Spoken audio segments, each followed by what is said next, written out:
সবাই যাতে নির্বিঘ্নে নির্দ্বিধায় একটি সুন্দর ব্যবসায়িক পরিবেশে তারা যাতে ব্যবসা বাণিজ্য করতে পারে, এটা অত্যন্ত গুরুত্বপূর্ণ। এবং এটা আমরা একটা নতুন নাম তারেক রহমান সাহেব দিয়েছেন, ব্যবসাকে গণতন্ত্রায়ন করা, ডেমোক্রেটাইজেশন অফ দ্য ইকোনমি। অর্থাৎ আমরা শুধু রাজনীতিকে গণতন্ত্রায়ন করলে তো হবে না, ব্যবসাতে একটা গণতান্ত্রিক অধিকার সকলের থাকতে হবে, নারী পুরুষ সকলের জন্য লেভেল প্লেইং ফিল্ড থাকতে হবে।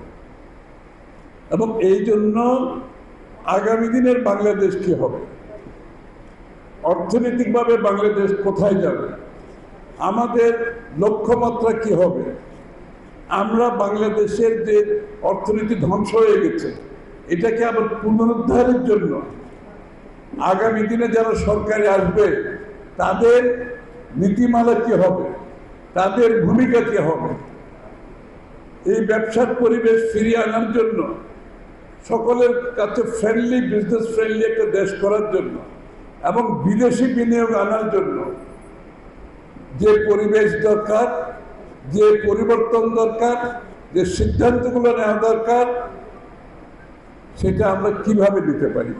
আপনাদের এখানে আসার উদ্দেশ্য হচ্ছে আপনাদের কথা শুনতে হবে, ব্যবসায়ীদের সমস্যাকে বুঝতে হবে। ব্যবসার সাথে একটা রাজনৈতিক সরকারের একটা ঘনিষ্ঠ সংযোগ থাকে।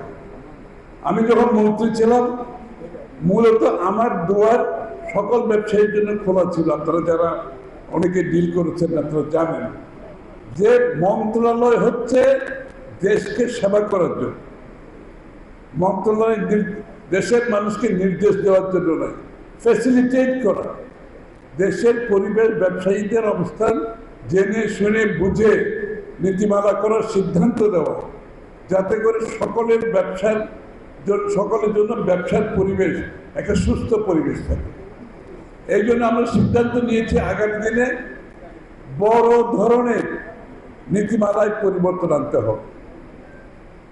বিজনেস ফ্রেন্ডলি যদি দেশ হয় তাহলে আপনাকে সরকারের নীতিমালায় বড় ধরনের, আমি পরিবর্তনের কথা বলছি না, আমি কিন্তু বড় ধরনের পরিবর্তনের কথা বলছি।